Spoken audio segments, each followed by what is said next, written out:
ATM टाके पिंजर अटके green pin हा आणि नंतर राजा परीक्षित आवीने माना ગર્ભમાં હતો आई वडवील मोकलं અને અશ્વત્થામુ એને બ્રહ્મ સહસ્ત્ર આવ્યું ત્યારે એની પોતાની માને પેટમાં દુખવું ચાલ્યું કે મારો ગર્ભ પડી જવાનો તો પશુપતિ ભગવાનને એને આરાધના કરી તો એ પશુપતિ ભગવાન માતાના ગર્ભને જઈ અને એ બ્રહ્મ સહસ્ત્ર ઉઠાવી લીધું બ્રહ્મ સહસ્ત્ર ઉઠાવી અને પરીક્ષિતને સાક્ષાત્કાર દર્શન આપ્યું અને પરીક્ષિતનો જન્મ થયો આપણે પણ એક વિચારવું એવું છે કે જે પરમાત્માનું જે દર્શન થઈ ગયું હોય પરમાત્માનું દર્શન જેને થઈ ગયું હોય તે આ સંસારમાં કોઈ ખોટું કર્મ નથી કરતો પરમાત્માનું દર્શન થઈ ગયું એને તો એ પરિસ્થિતિ આ સંસારમાં ખોટું કર્મ તો કરવાનો છે જ નથી બિલકુલ ના કરે કે એને જોયું પરમાત્માનું સ્વરૂપ તો એ ખોટું કર્મ નથી કરવાનું તો પરિસ્થિતિ રાજાને જેની સાપ બાજવાનો હતો એ કયા કર્મનું ફળ જોકે એને પરમાત્માનો સાક્ષાત્કાર કર્યો એટલે એને ખોટું કર્મ કર્યું જ નથી તો એને સાપ કેવી રીતના બાજે કરેલા કર્મોના બદલા આ શરીર પર આપવા પડે તો એને તો કર્મ કર્યું જ નથી પણ કેવી રીતના એને કર્મ લાગુ પડ્યું કે પરિસ્થિતિને જન્મ થયા પછી એક વૃક્ષની નીચે પરિસ્થિતિ રાજા બેઠો હતો જો કે આમાંથી જાણવા બહુ જાણવા મળ્યા તમને તમારો બચાવ બી આમાંથી ઘણો થશે સમજીને તમે આ કાને ઉઠાડીને તમે અંદર જઈ દેજો એટલે વૃક્ષની નીચે પરિસ્થિતિ રાજા બેઠો હતો અને કળિયુગ આવ્યો એટલે કળિયુગ વિચાર કરે કે પરિસ્થિતિ રાજા બેઠેલો છે અને હસ્તિનાપુરનો સંપ્રાંત બનશે આ રાજા તો અમારું માન કઈ રહેશે નહીં એટલે પરિસ્થિતિ રાજાના અંદર પ્રવેશ થઈ ગયો કળિયુગ પરિષદના અંદર પ્રવેશ થઈ ગયો અને મન ભમાવી લાગ્યું એનું સ્વરૂપ દબાવી દીધું અને પોતાનું સ્વરૂપ એમ બનવા જાય તો એને પ્રકાશિત કર્યું અને પરિસ્થિત રાજાની બુદ્ધિ ભ્રષ્ટ કરી નાખી ત્યારે પરિસ્થિત રાજાએ મરેલો સાપ લાકડીની અંદર વીંટ મારીને સમીક ઋષિના ગળામાં નાખ્યો સમીક ઋષિના ગળાને નાખ્યો સમીક ઋષિ સમાધિમાં લીન હતો એની સમાધિ તૂટી ગઈ તો એના પુત્રએ વિચાર કર્યો કે મારા પિતાની સમાધિ ભંગ કરનાર એ પાપી ડોળા ચાડીને આજથી 7મા દિવસે સાપ કર્યું છે પરિષદ રાજાએ આ કર્મ નથી કહ્યું કે મારા મને સાપ બાંધશે પણ એને શ્રાપ આપ્યો શૃંગી ઋષિએ એને શ્રાપ આપી દીધો કે 7મા દિવસે તને ઝેરી સાપ બાંધશે તો 7મા દિવસે એને ઝેરી સાપ સમીક ઋષિએ શૃંગી ઋષિએ મોકલ્યો અને સાપ રસ્તામાં જઈ રહ્યો છે નાંગ ડોલતો જાય છે ત્યારે બ્રાહ્મણ રસ્તામાં મળ્યો કે ભાઈ તું ક્યાં જાય છે તો પરિસ્થિતિને બાળવા માટે જાઉં છું તો પરિસ્થિતિને બાળવા માટે તમે જાય છે પરિસ્થિત રાજા તો પરમાત્મા સમીપ પહોંચી ગયો છે એનું તો શરીર પડી રહ્યું છે તો એને તમે બાજીને શું કરવાનું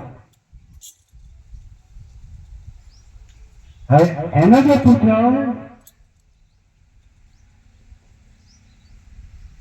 એનો પુત્ર જન્મ જાય, એને ખબર પડી કે મારા પિતાને ઝેરી સાપ વાગ્યો છે, ત્યારે એને એવું નિયમ લઈ લીધું કે આ પૃથ્વીની અંદર જેટલા બી સાપ છે, જેટલા ઝેરી નાગો છે, એ તમામ સાપોને હું અગ્નિકુંડની અંદર મારી નાખું.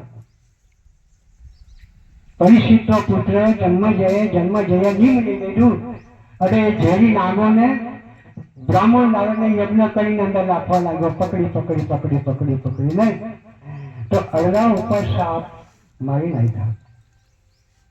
હવે સાપ વિચાર કરે છે નાગ રાજાઓ કે આ તો આપણો નાશ કરી નાખવાનો,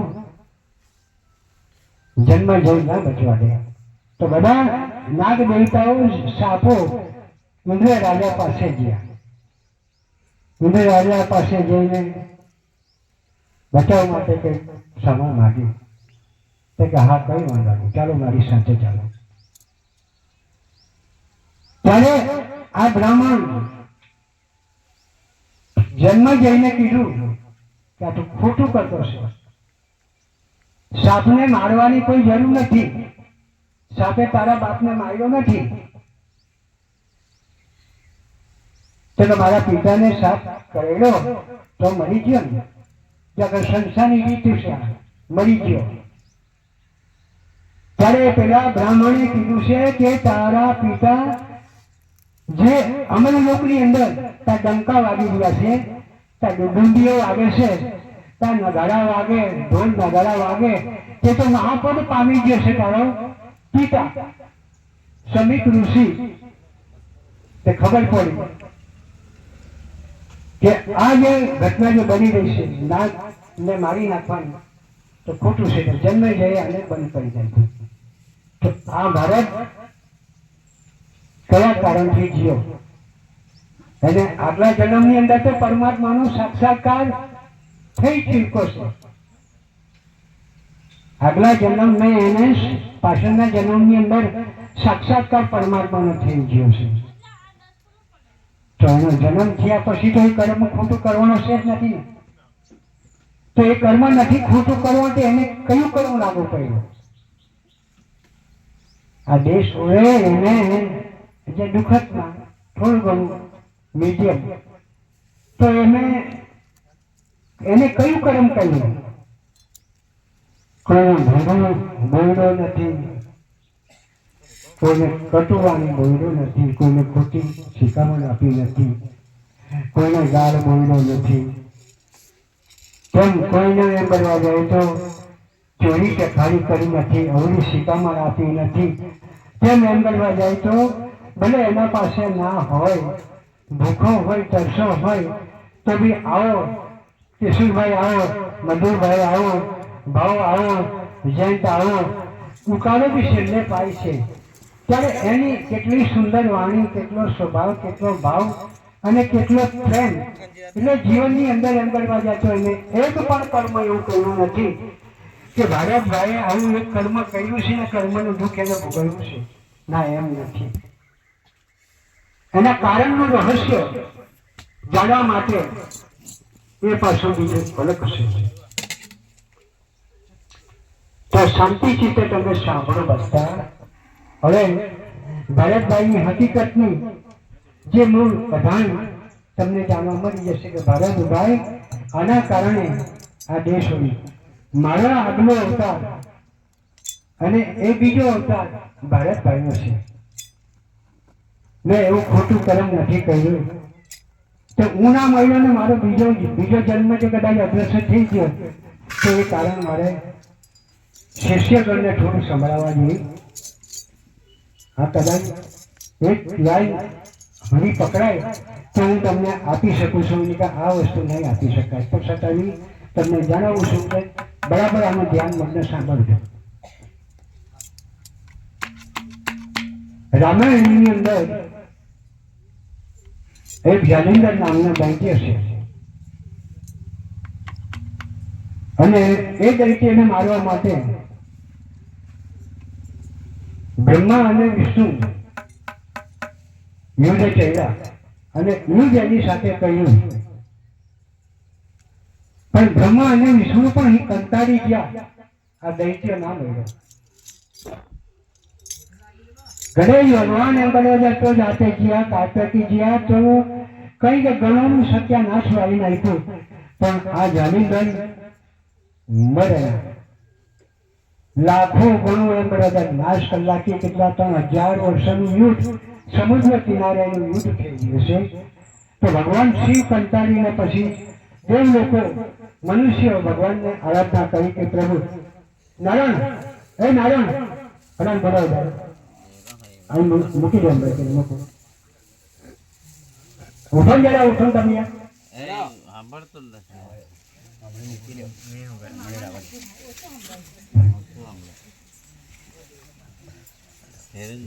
હમણાં અહીં મૂકજો.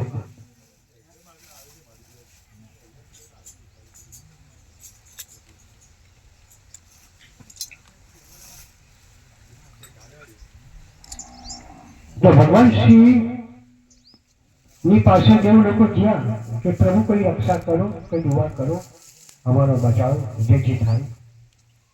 તો ભગવાન શિવ તો વિચાર કરે છે કે હું એક કાળનો કાળ પુરુષ છું, મારાથી કોઈ અંબરવાજા ચડ્યા તો આ ત્રણેય લોકમાં કોઈ નથી, તો લાવ એ દૈત્યને મારી આવે. તો એ દૈત્યને મારવા માટે ભગવાન શિવ ગણો સાથે એને એક સખત યુદ્ધ કર્યું. યુદ્ધ કરીને ભગવાન લડવા લાગ્યા તો એના ગણોને હાથ વાળી દીધી.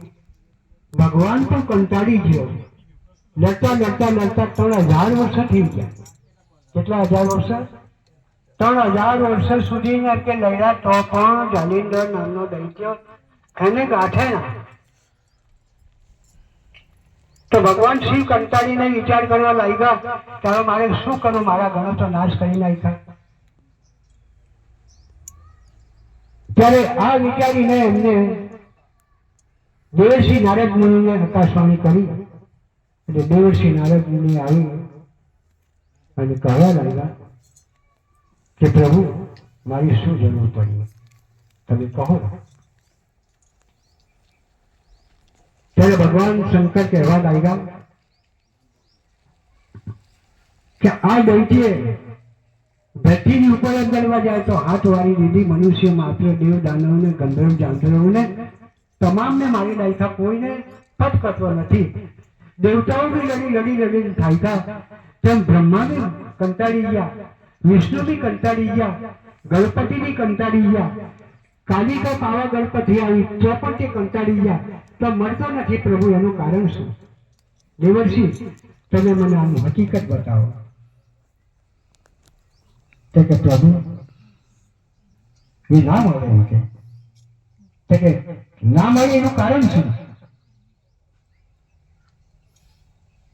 તો કે પ્રભુ એમ કરવા જતો એ સતી છે અને હજુ બી બીજા 3000 વર્ષ તમે લડે તો એ પત ના કરે. અને કદાચ એમ કરવા જતો એની પાસે કોઈથી જવી પણ ના શકાય. એની પત્ની સતી છે. જો વંદા પાસે તમે જાઓ અને કદાચ પતિવ્રતા ધર્મ નષ્ટ કરી શકો તો એ જાલિંદર મળે નહીં કે જાલિંદર ના મળે. ત્યારે ભગવાન શંકર કહેવા લાગ્યો કે દેવર્ષિ તમે ક્યાં? અરે પ્રભુ કચરા જેવો માણસ માંથી જવાય, એ તો સતી છે, મને બાળીને ભસ્મભૂત કરી નાખશે. કે કોણ જાય? તું મને ચોખ્ખું કરો કે કોને મોકલવું? કે આ કામ તો વિષ્ણુ ભગવાન જ કરે, એ લીલા એ જ કરી શકે. અને એની સિવાય બીજું દેવી દેવતાઓ પીર પૈગંબરો ઋષિ મુનિ કોઈ ના રહી શકે. ત્યારે વિષ્ણુને વૈકુંઠમાંથી ભગવાન શિવે કહેવા અને વિષ્ણુ આવીને કહેવા લાગ્યા કે પ્રભુ શું મારી જરૂર પડી? કે જે હકીકત એ હકીકત શંકર ભગવાન વિષ્ણુ ભગવાને કઈ બતાવી પણ વિષ્ણુ ભગવાન વિચાર કરે છે કે એક નારી, સતી નારીનું એક પદ પતિવ્રતા ધર્મ નષ્ટ કરું તો એક પાપનો ભાગીદાર છું બનવાનો ચોક્કસ. હું ભગવાન છું છતાં એવી, અને એ પાપ મારે ભોગવવું જ પડશે. વિષ્ણુ ભગવાન વિચાર કરવા લાગ્યો. ત્યારે દેવર્ષિ બાજુમાં બેઠેલા કે પ્રભુ તમે ભગવાન છે ને, તો ભગવાનને પણ માનવું પડશે. શંકર ભગવાન એમ બધા જાતે પોતે શંકર ભગવાન 3000 વર્ષ લડકી લઈ લો તો પણ એમ બધા જાલિંદર મળ્યો નહીં. તો પ્રભુ તમારે પણ મળવું પડશે. તો કે એનું કારણ કે એની પત્ની સતી છે. પતિવ્રતા ધર્મ જ્યાં સુધી ખંડિત ના થાય ત્યાં સુધી આ દૈત્ય કદી ના મળે. ત્યારે ભગવાન વિચાર કરે છે કે મારે આ કાર્ય શું કરવું, કેમ કેમ પગલું ભરવું. આ પગલું ભરીને કદાચ આ કાર્ય કરી શકું તો મને પાપ લાગે કે નહીં લાગે. એટલે ભગવાન ધ્યાન મગ્ન થઈને વિચારમાં પડી ગયા કે હું આ પગલું ભરું. એક નારીનો પાપ મને લાગશે, એક નારીના પાપથી ભોગવવા માટે હું એક માણસનો અવતાર લેવો પડે, ત્યારે મારું એનું પાપ હું ભોગવી શકીશ. તો આ પગલું તો હું ભરું. પણ મનુષ્ય લોકમાં કેટલીક પત્નીઓ કદાચ એમ ગણવા જાય તો આવા કઈ જે પગલા ના ભરી શકે, આવા રસ્તે પર ના ચાલી શકે તો એના પતિ હતા ધર્મ કદાચ જાળી શકે તો એના પતિ બચી જાય. એવું વિચારીને ભગવાને આ પગલું ભર્યું. રાત્રે 12 વાગે જાલિંદરનું રૂપ લીધું. ભગવાન વિષ્ણુ ભગવાન એટલે ગમે તે રૂપ લઈ શકે, ગમે તે રૂપ લઈ અને કોઈ બી કાર્ય કરી શકે. નહીં બને એવું નહીં, ભગવાન બધા કામ કરી શકે. વિષ્ણુ ભગવાનને ચાવી આપેલી છે એટલે બધું જ કામ કરી શકે ભગવાન. જાલિંદર નામના દૈત્ય બનીને બનવા જતો મેળી પર જ્યો. મેળી પર જ્યો એટલે વંદા વિચાર કરે છે કે મારો પતિ યમુજમાંથી એક વિજય મેળવીને આવી ગયો છે. ત્યારે જાલિંદરને જોયા પછી વંદાએ જે સ્વાગત કર્યું, ખાવા પીવા જમવા મૂકવાનું, પાણીની સાણીની બેહવા આત્માન બધું કહ્યું. અને એમ બનવા જાય તો એને પતિવ્રતા ધર્મ ખંડિત કરી નાખ્યો ભગવાને. ત્યારે રાત્રે 3 વાગ્યા પછી વિષ્ણુ ભગવાન એમ બનવા જાય. મેળી પછી ઉઠીને 1-2 પગથિયા પર પગલા મૂકે એટલે વંદા જાગી જાય છે કે આ મારો પતિ જો હોય તો મને પૂછીને કદાચ એમના પર જઈ શકે, પૂછ્યા વિના તો ના જઈ શકે ને. તો ફટ એને વંદા ઉઠીને અગાડી જઈને કીધું કે તને કોણ છોડ્યું, કાંઈ જઈ ગયા છે?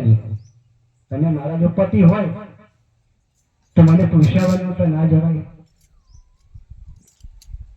તો કે સતી હું વિષ્ણુ ભગવાન છું. વિષ્ણુ ભગવાન થઈને મારો પતિવ્રતા ધર્મ નાશ કર્યો છે તો મારા પતિનું તો આવી ગયું, મારું પતિ કદી ના જીવે ને. આ પતિવ્રતા ધર્મ ખંડિત કર્યો તો સમુદ્રના કિનારે ભગવાન શિવે ત્રિશૂળ મારીને જાલિંદર નામ રાખ્યું. ત્યાંથી કરપથી બાંધીને જે અહીં ઘેરે આવી ગયા છે અને અહીં ભગવાન પકડાઈ ગયો. ભગવાનને કીધું કે હું તને શ્રાપ આપું છું. 43 યુગની અંદર તારે રામા અવતાર લેવો પડશે. આજે તે મારી પત્નીનું પતિવ્રતા ધર્મ મારો ખંડિત કર્યો અને મારા પતિને તે મળાવ્યો છે તો હું તને શ્રાપ આપું છું કે 43 યુગની અંદર તારી પત્નીનું હરણ મારો પતિ કરીએ છે. જાલિંદર મરી અને રાવણ બન્યો અને રામ વિષ્ણુ ભગવાનને બધા 43 યુગમાં અવતાર લેવો પડ્યો, રામનો અવતાર. અને સતી યજ્ઞને કેમ બળી ગઈ?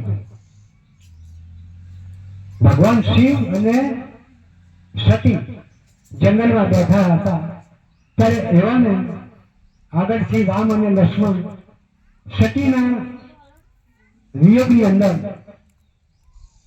કલ્પાન કરતા આવે, હે સીતા, હે સીતા, હે સીતા. તો ભગવાન શિવ બેઠા હતા અને સતી બેઠી હતી. ત્યારે સતીએ પૂછ્યું છે કે પ્રભુ પતિદેવ આ કોણ આવે છે?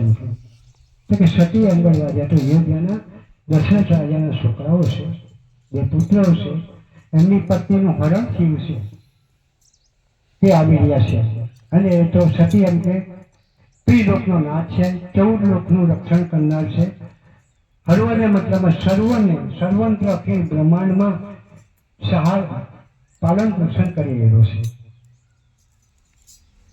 તો એને થોડી ગલતી પાલન કરી, થોડો વેમ ભરાઈ ગયો, ભ્રમ પેદા થઈ ગયો કે પ્રભુ તમે જ એવું કહેતા કે 14 લોકનો નાથ છે, બધાનું પાલન પોષણ કરનાર છે, તો એ રડે કેમ અને બધાને પૂછે કેમ? સીતા કાં ગઈ, સીતા કાં ગઈ, તો એને ખબર ના પડે? તો સતી એમ કે તમે આજે આ બોલો એ બહુ મોટી ભૂલ છે. માટે એ વિષ્ણુ ભગવાનનો અવતાર છે. તો કે ના, હું નહીં માનું. કે તમે કહેતા હતા કે હું 3 લોકનો નાથ હું છું, તો આ બીજો પછી કોણ ભગવાન આવ્યો? એટલે સતી એને ના પાડ્યો.